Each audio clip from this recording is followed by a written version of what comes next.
ஆபத்து நேரிடுகிற சமயங்களில் நீர் ஏன் மறைந்திருக்கிறீர்? அல்லேலூயா. கண்களை மூடி அப்படியே ஜெபம் பண்ணலாமா? அல்லேலூயா. நன்றி செலுத்துகிற ராஜா, இன்னைக்கு சங்கீதம் 10ஆம் சங்கீதத்தை என் தேவன் கொடுத்திருக்கிறீங்கப்பா. அந்த சங்கீதத்தோடு நீங்க எங்க மத்தியில இடைப்படுங்க. எல்லா கண்களையும் மூடி ஜெபம் பண்ண போறோம். ஆண்டவரே, எங்களோடு கூட நீங்க இடைப்பட வேண்டுமா கூட ஜெபிக்கிறப்பா.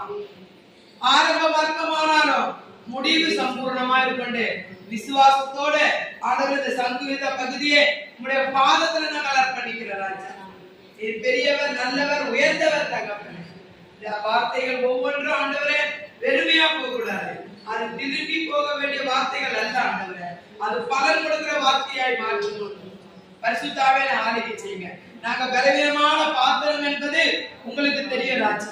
ஆனால் பலவீனத்தில் என் பலன் பூரணமாய் விளங்கும் என்று சொல்லி கர்த்தர் எங்க மத்தியில் அசைவாடி கொண்டிருக்கிறீங்க. 3 நாள் ஊழியத்தை கர்த்தர் ஆசீர்வாதமா எங்களுக்கு கொடுத்து இந்த ஞாயிற்றுக்கிழமை தேவனை ஆராதிக்கும்படி கர்த்தர் எங்களை கொண்டு வந்ததுக்காக நன்றி செலுத்துகிறோம். இது ஆண்டவரே, பெங்களூர் பட்டணத்துல கூட அருமையான ஊழியர்கள் ஐயா ஆண்டவரே பிரேயர் நடத்தி கொண்டிருக்கும் போது தேவ பிரசன்னம் மகிமை அவரை மூடி மறைத்து கொள்ளட்டும். ஆண்டவர் கடந்து வந்தவங்க ஒருவர் கூட வெறுமையா போக கூடாது. தேவ நாமத்தினால் அற்புதங்களை பெற்றுக்கொள்ளும். கர்த்தரே பெரிய காரியங்களை செய்யுங்க, அற்புதம் செய்யுங்க. இயேசுவின் நாமத்தில் பிதாவே, ஆமென். அல்லேலூயா. ஆமென்.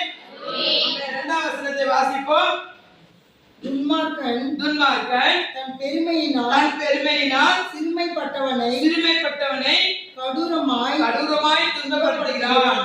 அவர்கள் நினைத்த சதி மோசங்களில் அவர்களே அகப்படுவார்கள். அல்லேலூயா. துன்மார்க்கர்கள் எப்படி இருப்பாங்களா? தான் பெருமையினாலே சிறுமைப்பட்டவர்களை கடூரமாய் துன்பப்படுத்துவார்கள். அல்லேலூயா. துன்மார்க்கமான காரியம் செய்கிறவர்கள் என்ன பண்ணுவாங்க? சிறுமைப்பட்டவர்களுக்கு என்ன பண்ணுவாங்க? கடுமையாய் துன்பம் செய்வார்கள், துன்பப்படுத்துவார்கள், வேதனைப்படுத்துவார்கள், துக்கப்படுத்துவார்கள். அவர்கள் கண்ணீர் வர வரைக்கும் அவங்க விடவே மாட்டாங்க. அல்லேலூயா. அது துன்மார்க்கருடைய வேலை. அல்லேலூயா. ஆனா கர்த்தருடைய பிள்ளைகள் என்ன சொல்றது? மகிழ்ந்து களி கூற வேண்டும். மகிழ்ந்து களி கூறும் போது தேவனுடைய வார்த்தையின்படி நம்மளை ஆண்டவர் என்ன பண்ணுவாரு? ஆசீர்வதிக்கிற தேவனா இருக்கார். அல்லேலூயா. சொல்கிறது, துன்மார்க்கர் தன் உள்ளம் நிச்சயத்தை பெற்றதினால் பெருமை பாராட்டி பொருளை அபகரித்து தன்னைத்தானே போற்றி கர்த்தரை அசட்டை பண்ணுகிறார். அல்லேலூயா. இந்த நாட்கள்ல தேவ சமூகத்துல நமக்கு ஒரு போர்த்தனை வச்சிருக்கோம். போர்த்தனை என்றால் தேவனிடத்துல நம்ம என்ன பண்ணணும்? ஆண்டவரே, இந்த காரியத்தை எனக்கு நடத்தி கொடுக்க வேண்டும். இதை நடத்தி கொடுத்தீங்க என்றால் ஆண்டவரே, இந்த காரியத்துல நான் என்ன பண்ணுவேன்? உங்களை மகிமைப்படுத்துவேன் என்ற ஒரு போர்த்தனை நம்ம வாழ்க்கையில இருக்கும். அல்லேலூயா. ஆனா ஆண்டவர் சொல்றாரு, நீ போர்த்தனை பண்ணும் போது உன் காரியங்கள் நிறைவேறும் போது அதை செய்யத்தக்க வேண்டிய நேரத்துல நீ செய்ய வேண்டியது முதலாவது காரியம். அல்லேலூயா. முதல் காரணம் என்னன்னா, நீ போர்த்தனை பண்ணிட்டு அதை செய்யணும். அல்லேலூயா. எல்லா பிரச்சனையும் சால்வ் ஆகட்டும் அப்புறமா செய்யறேன்னு சொன்னா அது ஆண்டவருடைய சமூகத்துல அது என்ன பண்ணாது? எடுபடாது. அல்லேலூயா. கர்த்தருடைய வார்த்தை சொல்லுகிறது, முதலாவது தேவனுக்கு கொடுக்க வேண்டியதை கொடுங்கள், அப்பொழுது உங்களை நான் ஆசீர்வதிப்பேன். அல்லேலூயா. ஏனென்றால் வானத்தை பூமியை சிருஷ்டித்த தேவன் தான் நம் தேவன். உலகத்துல இருக்கிற எல்லா ஜீவராசிகளை சிருஷ்டித்தவர் தான் நம் தேவன். அடுத்து என்ன பண்ணுவாங்க? மரங்கள், கொடிகள், செடிகள் எல்லாத்தையும் சிருஷ்டித்தது யாரு? நம் தேவன். அல்லேலூயா. அவரிடத்துல ஒன்றுக்குமே குறைவில்லை. ஆனா உன்னிடத்துல இருந்து எதிர்பார்ப்பார் ஆண்டவர். அல்லேலூயா. நீ எப்படி இருக்கிற, நீ எதுல என்னை மகிமைப்படுத்துவாய் என்று சொல்லி ஆண்டவர் நம்ம என்ன பண்ணுவாரு? பார்த்து கொண்டே இருப்பார். அல்லேலூயா. 4ஆம் வசனம் சொல்கிறது, துன்மார்க்கன் தன் கர்வத்தினால் தேவனை தேடான், அவன் நினைவுகள் எல்லாம் தேவன் இல்லை என்பதே. அல்லேலூயா. துன்மார்க்கருக்கு ஆண்டவர் மேல என்ன இருக்காது?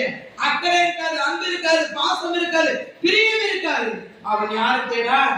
தேவனை தேடான். அல்லேலூயா. சகோதர சகோதரிகளே, இன்றைக்கு நம்ம தேவனை தேடுகிறோம் என்றால் நம்ம துன்மார்க்கா? யாரு? அல்லேலூயா. ஆண்டவருடைய பிள்ளை நம்ம. அல்லேலூயா. கர்த்தருடைய பிள்ளைகளுக்கு ஒரு நாளும் நன்மை குறைபடாது. சிங்க குட்டிகளோ பட்டினியாய் கிடைக்கும், ஆனால் ஆண்டவரை தேடுகிறவருக்கோ ஒரு நன்மையும் குறைபடாது. அல்லேலூயா.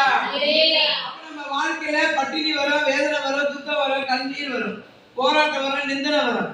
ஆனா ஆண்டவரை தேடுறதுல கொஞ்சமா நீங்க கம்மி பண்ணீங்கன்னா உங்களுக்கு எப்பவுமே என்ன இருக்காது, ஆசீர்வாதமே கிடைக்கும். ஹalleluya. நீங்க நினைச்சிருக்கீங்க கிறிஸ்துவ வாழ்க்கையில இயேசு அப்பாவுடைய சமூகத்துல வந்தா, தேவாலயத்துல வந்தா ஆண்டவர் என்ன நல்லா ஆசீர்வதிச்சிருவாரு, அவர் என்ன பண்ணாரு, பலகணிகளை திறந்து இடம் கொள்ளாத மட்டும் என்ன ஆசீர்வதிப்பார் என்று சொல்லி நீங்க நினைக்கலாம். அது தப்பு. ஆண்டவர் சொல்றாரு, என்னை தேடுகிறவரே நான் போஷிப்பேன். என்னோட கூட இருக்கிறவங்களுக்கு என்ன பண்ணுவேன், பிரச்சனையில இருந்து அவங்க தூக்கி விடுவேன். என்னோட இருக்கிறவங்களுக்கு என்னுடைய தழும்புகளால் சுகமாவாங்க. என்னோட இருக்கிறவங்களுக்கு பொருளாதார ஆசீர்வாதங்களை நான் கொடுப்பேன். ஹalleluya. அப்ப எல்லாத்துக்கும் ஒரு சோதனை இருக்கு. உடம்பு சரியில்லைன்னா ஹாஸ்பிட்டல் கொண்டு போய் என்ன பண்ணுவாங்க, ரத்தம் டெஸ்ட் பண்ணுவாங்க தானே. ரத்தம் டெஸ்ட் பண்ணிட்டு என்ன சொல்லுவாங்க, இந்த வியாதி இருக்கு உங்களுக்குன்னு சொல்லுவாங்க. ஆனா டெஸ்டிங் நடக்கும் தேவனுடைய ஆலயத்துல. ஹalleluya.